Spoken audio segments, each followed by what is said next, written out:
It is so great to see a full room today. One of the things that we do desire is that we would be compelled, because of our values, because of who we have strived to become for the Lord, to be moved out of this room for our leadership summit and into the sanctuary, because we need to be. Not because we're going after numbers, but because we embrace the values that God has called us to. And I believe that can be a reality. And it takes a lot of work to get there. It takes a lot of sacrifice to get there. And I just want to draw your attention, let's see, to some of the people who have stood in my shoes before. I believe Herb Sr. Are you here? Herb Coates Sr.? Stand up, Herb. We're so thankful for the service you gave our conference. Thank you. And I believe we have Superintendent Lucia Delamarta here. Where are you? There, she's trying to hide.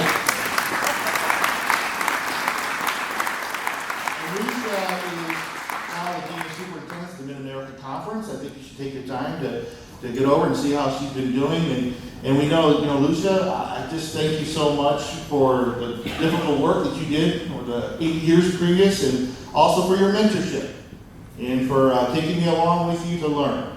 And I appreciate that. She doesn't really believe me on that part right now.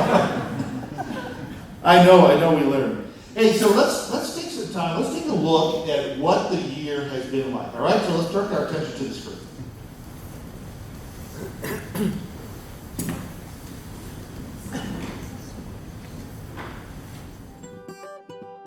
Your love is like radiant diamonds bursting inside us. We cannot contain. Your love will surely come find us like blazing wildfire, singing your name. God of mercy, sweet love of mine, I have surrendered to your design. May this offering stretch across the skies. These hallelujahs be multiplied.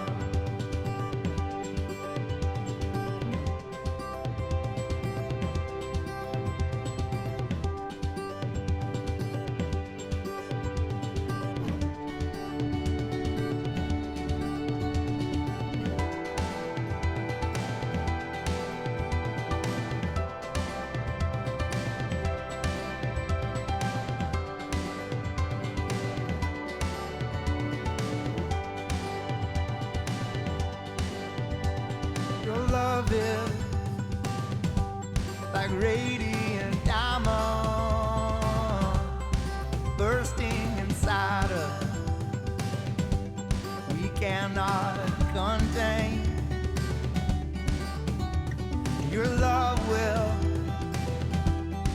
surely come find us like blazing wildfire, singing your name.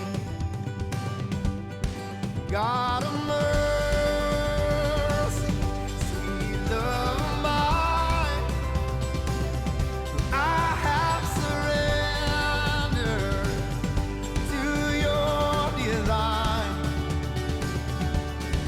May this all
sampling of what the Lord has done through our efforts to serve Him. Now, the family. I mean, we all know that when it comes to family, we have our quirkiness, and we have, the things we don't talk about too much. I'm going to give you a glimpse into my family a little bit. Now, I've got I have 2 brothers and a sister, and I'm the youngest of that group, and my father was a band director.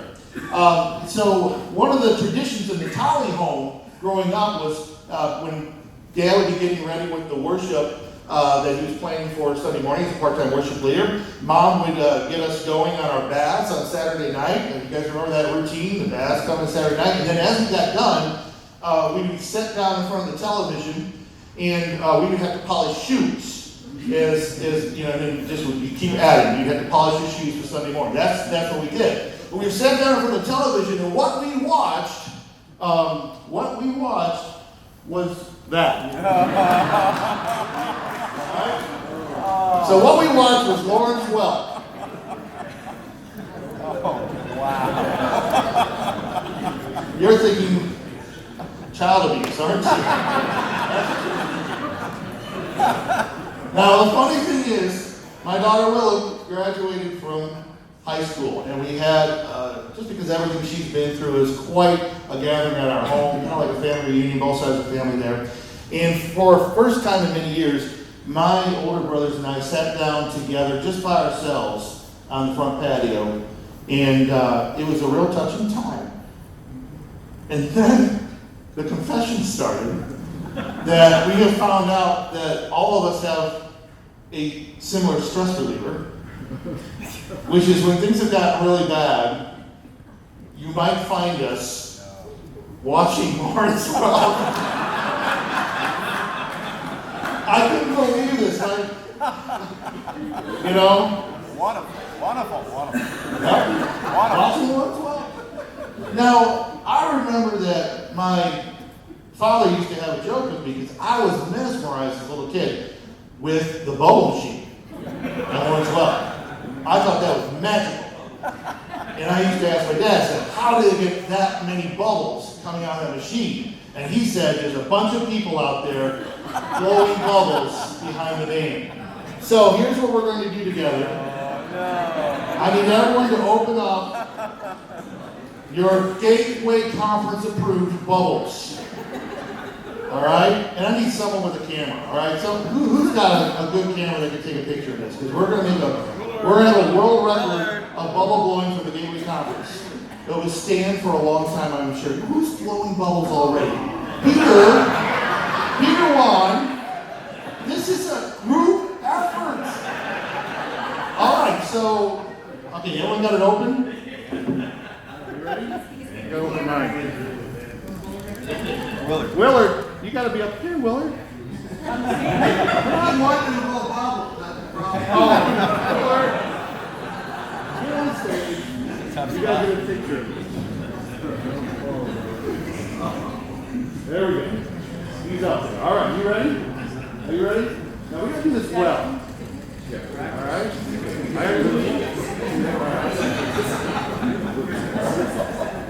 All right, you ready?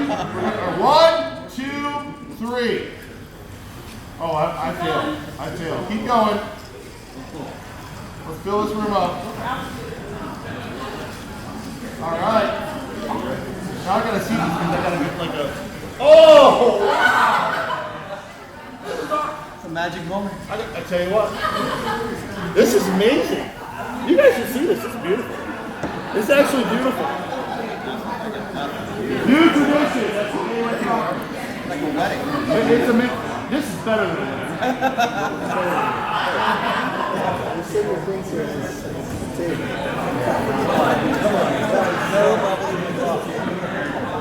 I got soapy vodka.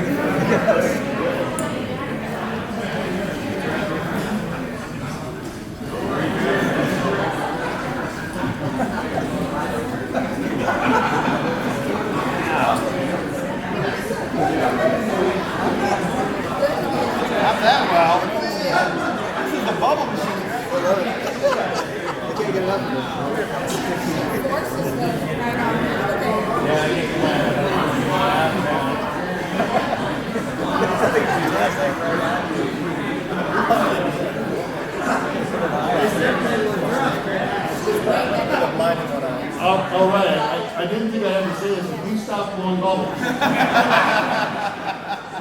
That's hilarious. You guys succeeded. Give yourselves a round of applause. That is an awesome welcome. Now, of course, you know the object lesson here is what we did together surpasses anything we could do by ourselves, right? Me blowing bubbles up here is not impressive. Odd, but not impressive. But everyone doing it together. Actually, I was surprised at how much beauty that actually created in our room from my vantage point. It's amazing. So many people feel that their organization, their team, or their church is a family. And there definitely are family components to them. I mean, we love together, we work together, we mark milestones together, the good and the bad. We also pay attention to our mistakes together, and some of us will bring them up maybe a little too often. We mourn together, we succeed, we celebrate together. All is captured in the family history of everyone who is part of that family. And as I mentioned, many organizations think of themselves as a family. Now, I told you my father was a band director, quite successful marching band director as well. And he was great at putting formations on the field together. He loved, I think he actually thought of the charts when he was putting together as like a puzzle. I think he was a puzzle guy, and so he thought of it as a puzzle, he put them together, and he wanted to take all of these moving parts with different gifts and abilities, and then just at the right moment, in coordination with the music being played, an ooh moment would occur. You'd hear it from the stands. All of a sudden, they would, ooh, look at that. That's what my father would be going for. He wanted to show what could be done when people came together with a common purpose. All the people saying, ooh.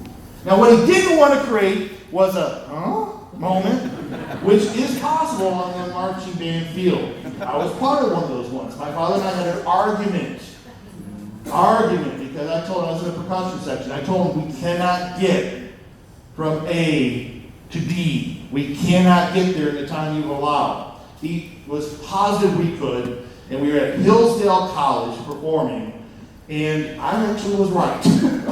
And we had a moment. I don't know, we were trying to spell Hillsdale, and there was a problem. And it may have looked like something else. So, I'm just saying, that was not a moment, that was serious. It was a whoops moment. But we would practice and we would drill together or rehearse, not to have many of those negative moments. But marching bands at times cannot avoid the whoops moments. I mean, you got a lot of moving parts, you got a lot of activity going on, and sometimes things will happen like this. Uh-oh.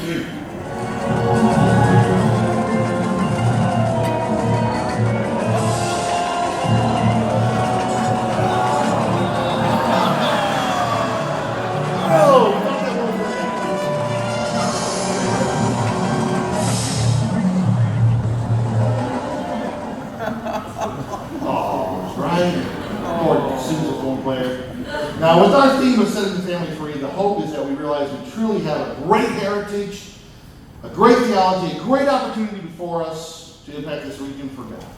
And at times, though, we will fall down. We will trip up. And we have to remember that we have to get up, go on with the plan to make the music for the people in the stands. And we'll make that difference as a family together. Now think of this analogy that I'm putting us in as a family and as a marching band. And then I want you to think of our world, the culture, as the people in the stands. The world outside of the church, observing what we will do. And to get their attention, we have to work together as a family in Christ. And we have to work together very well. We have to.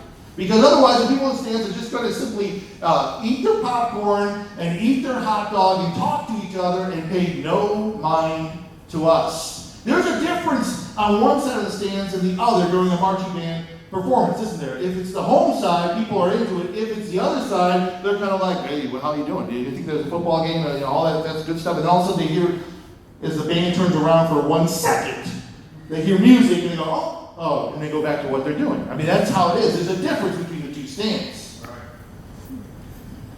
We have to be the kind of family that makes a difference on all sides of the stands. We have to be the people that are creating the music, that are having those ooh moments that our Heavenly Father desires, and not the moments or the whoops moments.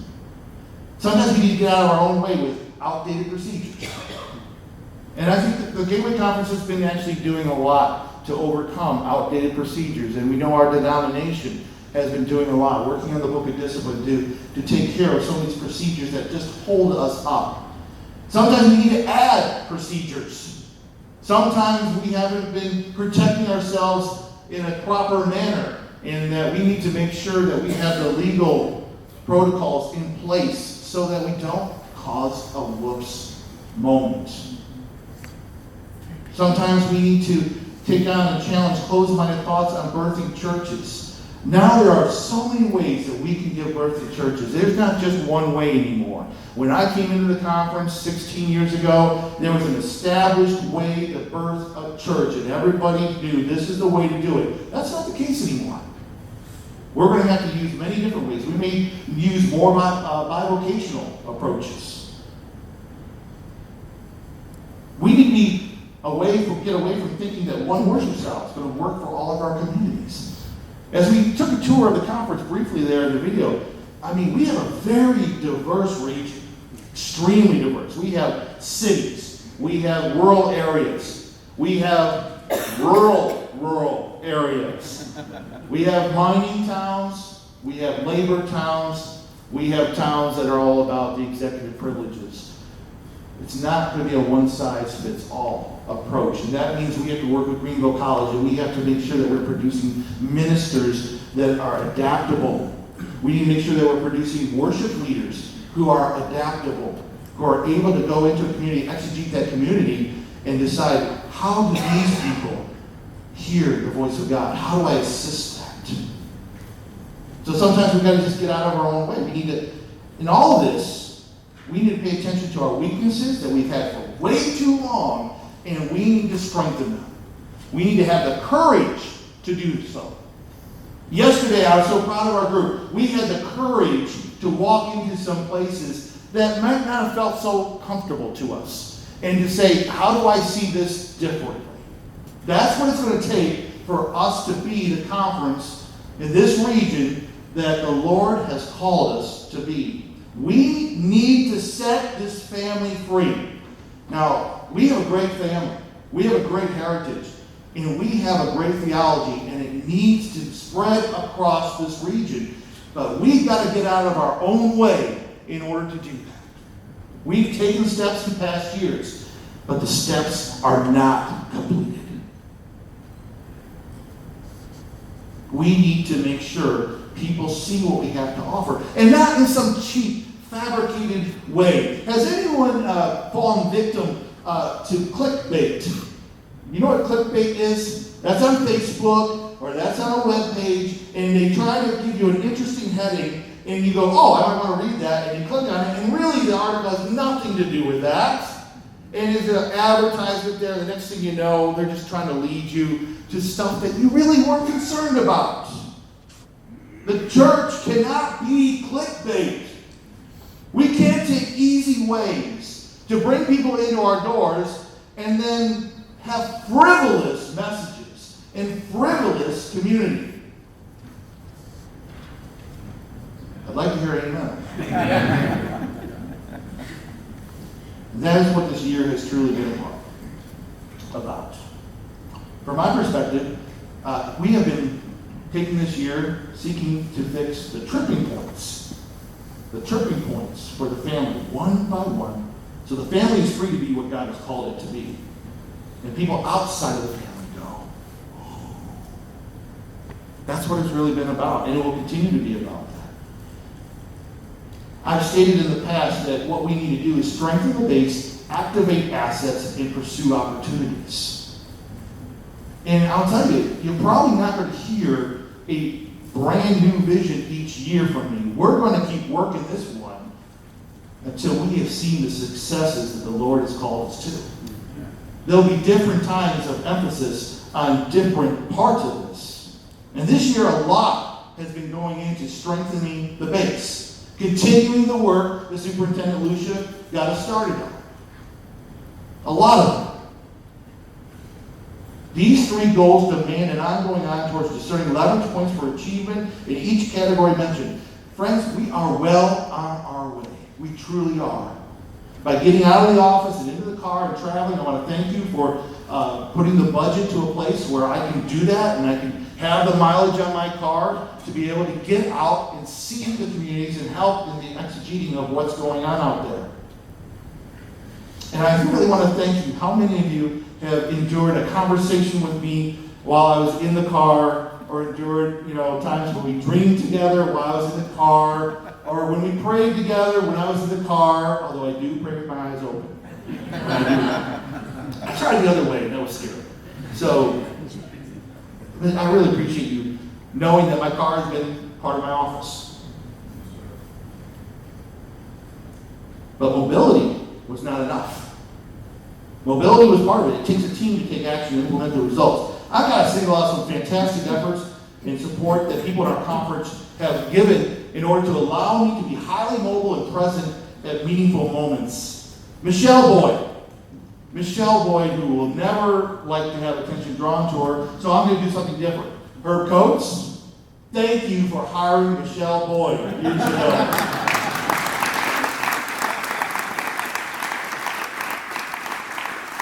Know what I'm talking about. If you've dealt with the conference office, a lot of times you say, should I call Ben or Michelle? I'm going to call Michelle. That's fine. She's gifted. She's had years and years of experience serving under, I believe, 6 superintendents now.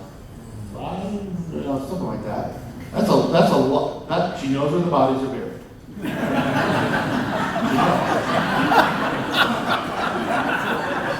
Is that okay to say? She's laughing. Mike Aiden, would you stand up? Where's Mike? Mike Aiden, God bless you. This man has the abilities to catch dreams, catch visions, point out the difficulties in them, but not say, no, we can't do that, but say, okay, we can do that. Let's figure out the steps to get it done. Mike Eaton's been a fantastic board of administration chair. We can give him a round of applause.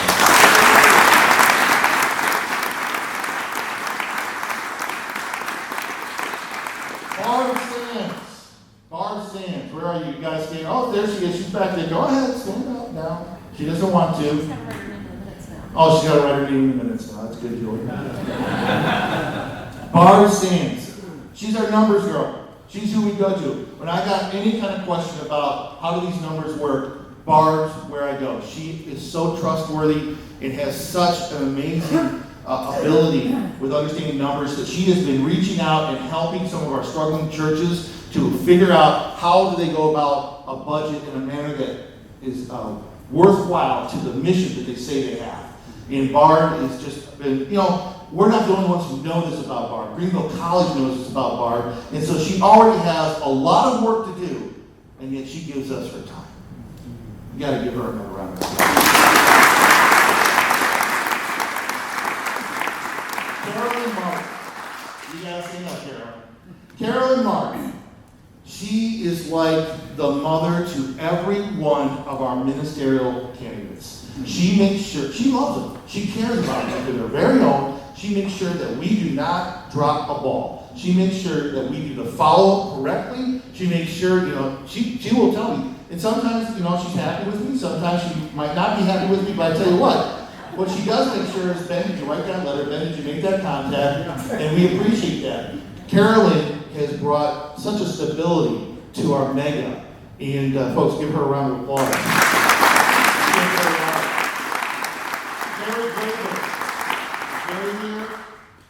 Well, when anyone says they're willing to be your treasurer, right there, you give them a round of applause, don't you? Because we all know nobody really wants to be the treasurer, and Jerry does that for us. And this group of people have allowed me to be the superintendent that I felt called to be out in the communities and shaking up some new things for us because they're willing to work with on these issues, and I feel blessed.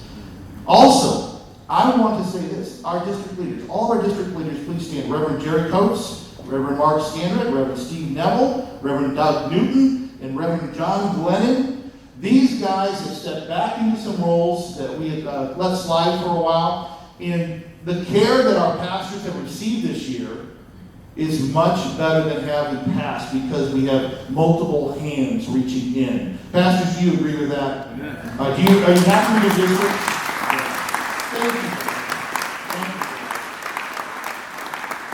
And I've run some of the ideas by them, and it's helpful to say to them, so do you think this would fly with your district or not? And that helps you hopefully make some better decisions on what we do corporately together. Our pastors have received just many hours of care through these connections. And not just the leaders, but you know what's happened is our district leaders have also reached in and asked the pastors of the district to care for each other. And there's just been some beautiful moments this year where it isn't the superintendent being the first person or the district leader being the first person, but our own pastor-to-pastor contacts have been beautiful, right when pastors need the encouragement. I want to thank Greenville College. Greenville College. If you are affiliated with Greenville College right now, you got to stand up, all right? Anyone affiliated with Greenville College?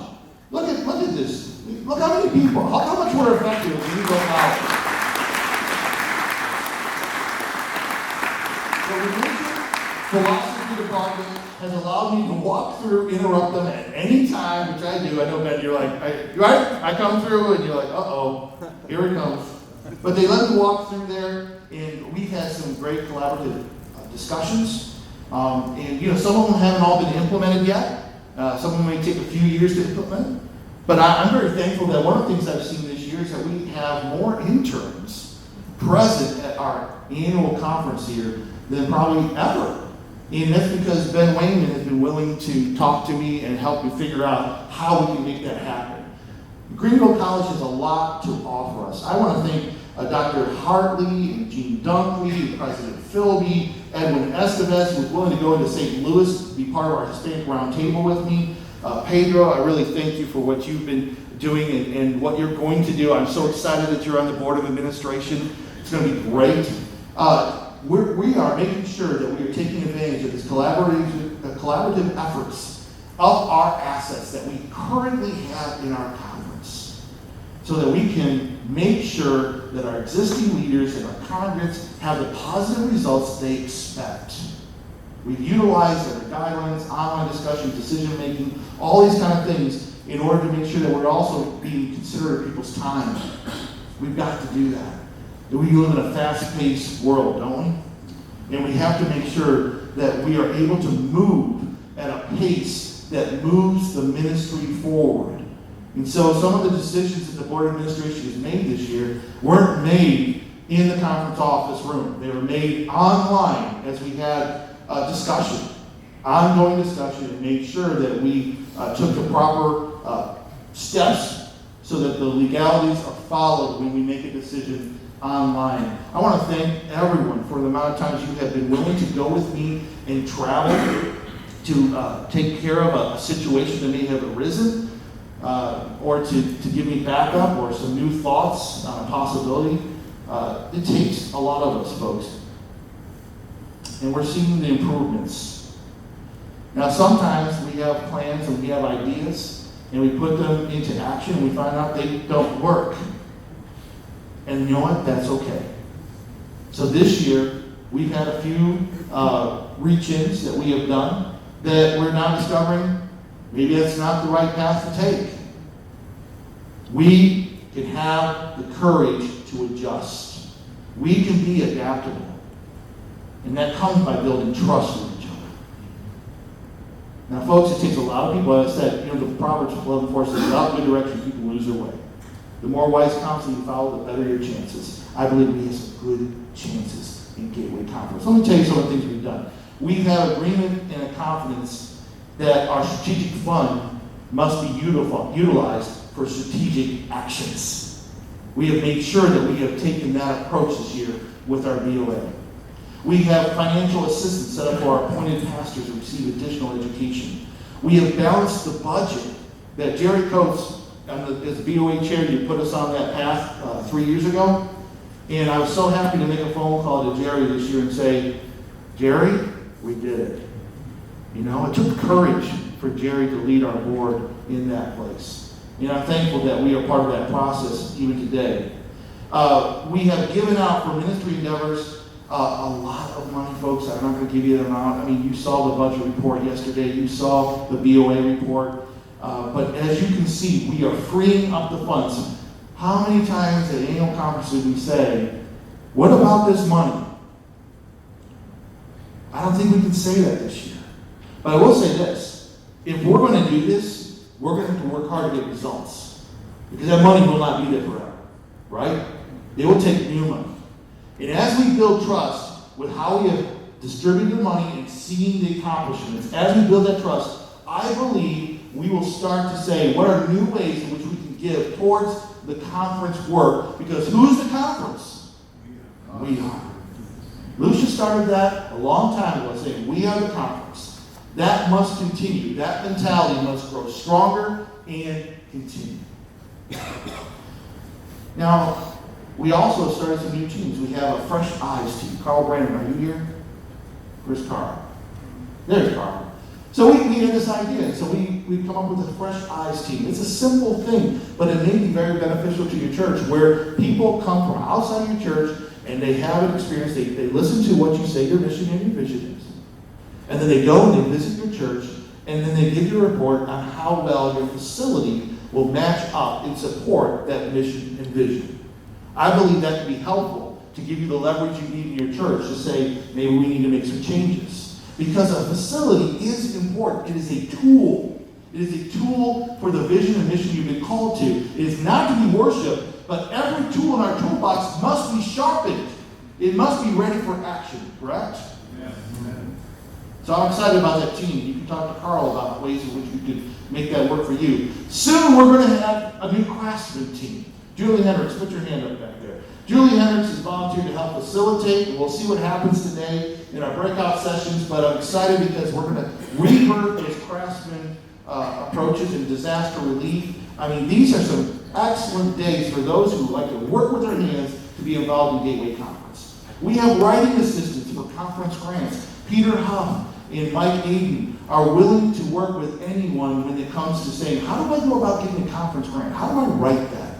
How do we present our passion in the best way? Soon we're going to have even more ministry groups offering relational and collaborative support on conference-wide areas of interest. I want to lift up another person right now. I want to say Paul Sunderland. Will you stand up, Paul?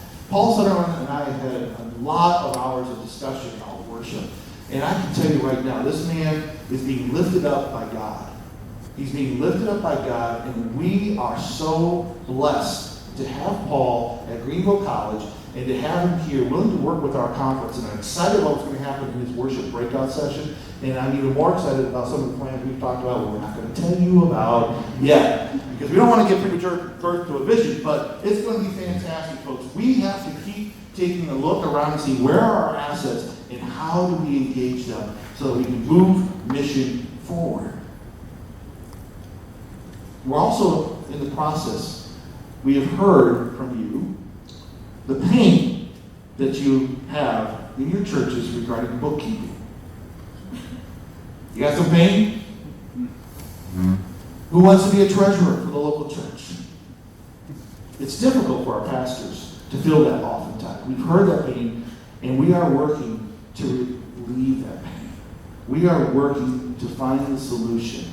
And I believe this year you will hear about a possible solution to relieve that pain and free you up from some of the nuts and bolts that can weigh you down from going, once again, like I say, moving ministry forward. These are just some of the items we're working on. There's a whole lot more that we aren't saying today.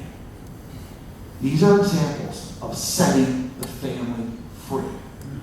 What is our responsibility at the conference office? To help you get things out of your way. Because who knows best what you need to do for your community? Hopefully you do. So we want to come alongside and say, what do you want to do, and how do we help you do it? It's a shared effort. Connections from past works, present works, future works, For all to succeed, all of them need to represent each other and care about each other and be willing to work with each other. For we have to keep strengthening the base, we have to keep activating assets, and we have to keep pursuing opportunities. Some examples: Springfield, Tyler Boyer, stand up. Where are you? Tyler Boyer. Laurel House. When you look at Laurel House, and if you haven't heard about it, talk to Tyler Boyer about it. But when you hear about Laurel House, that's an example of a grassroots effort that started, a church that came alongside and recognized it, and also Greenville College's influence on how to run this Laurel House, and the conference BOA stepping up to the table as well. That's the kind of stuff we're going to be involved with, folks.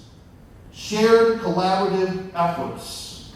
Jerseyville. We have some representatives from Jerseyville. You stand up right now. Jerseyville. Come on, all you guys.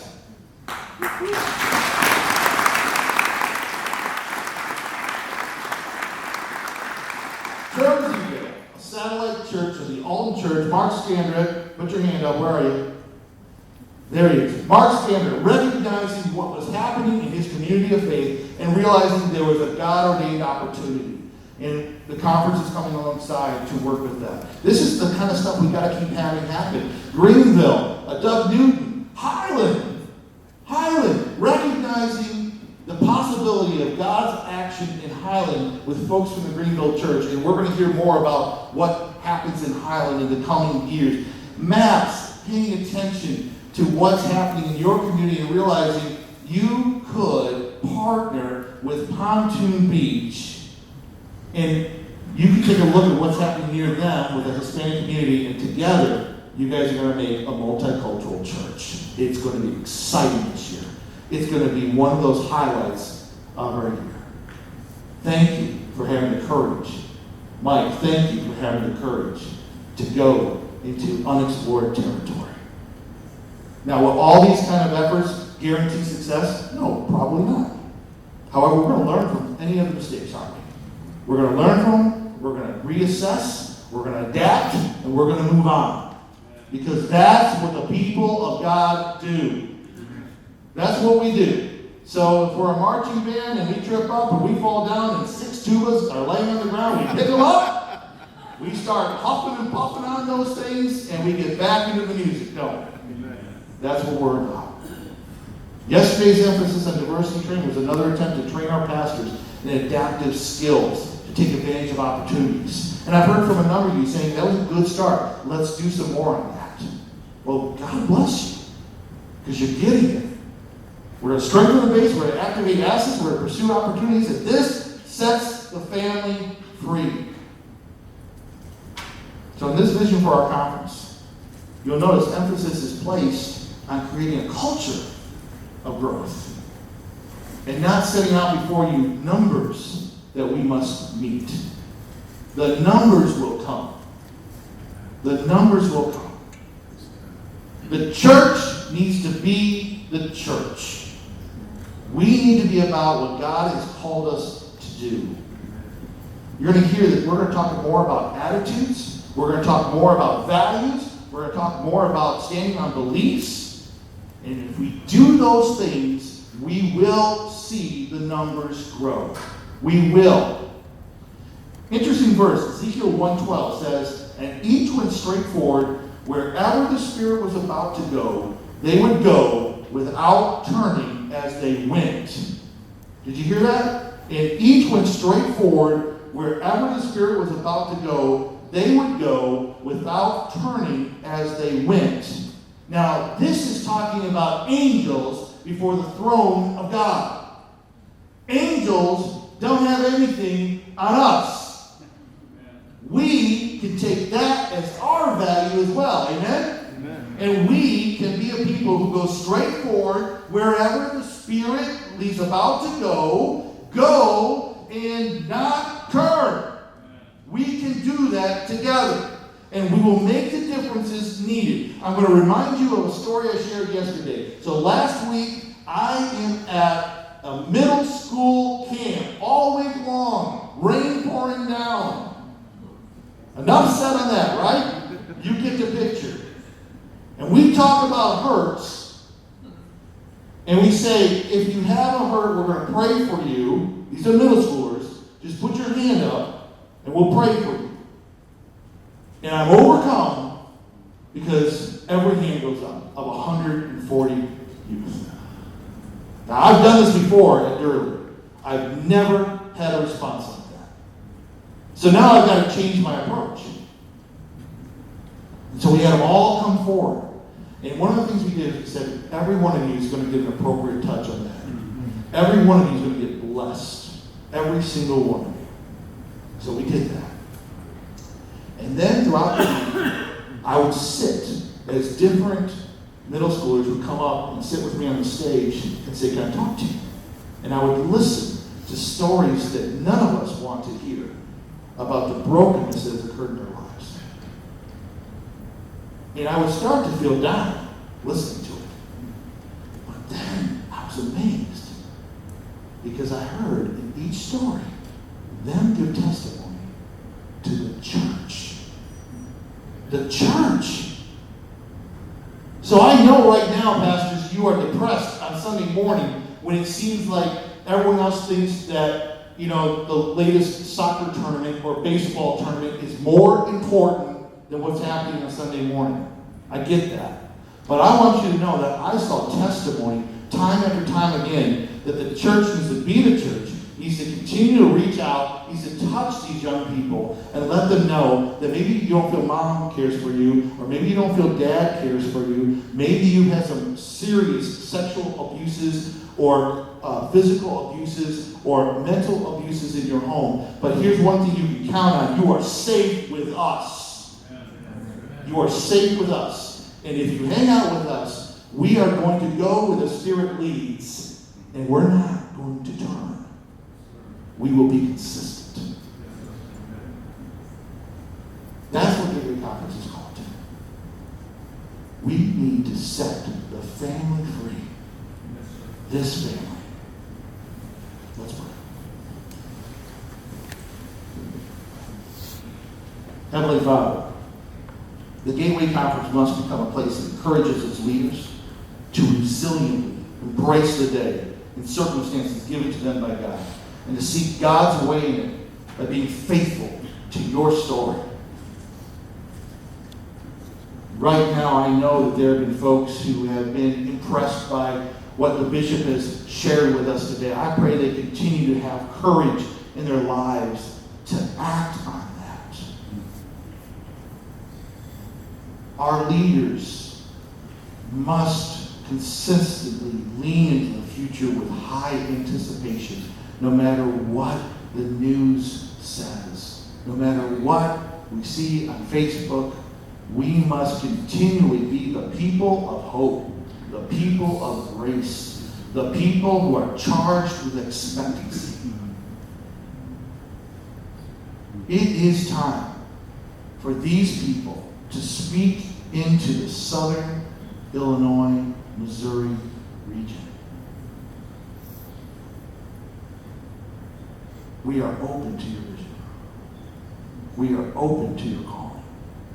We are filled with a Wesleyan message that must be shared. Help us, Lord, to set your family